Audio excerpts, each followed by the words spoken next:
Basura nga botelya sa ilimnon gi-transform sa usa ka frontliner aron himuong extra income. Ilailahon ta kining artistic nga nurse sa Tagum City pinagi sa report ni Argil Relator.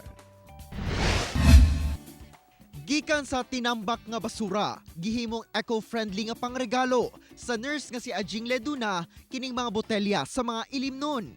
Gani, nahimo niyang extra income karon dunay pandemya ang iyang upcycled bottles.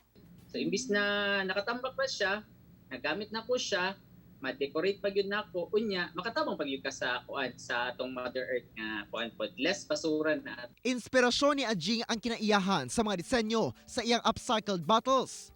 2 ka oras ang iyang ginagahin sa paghimo sa matag botelya o gamit lang niya ang nail polish sa pagpintura ni ini. We try to save the Mother Nature through using these empty bottles or trash. So murag mas kuan pod siya related pod ang ato ang concepts or designs sa iyang.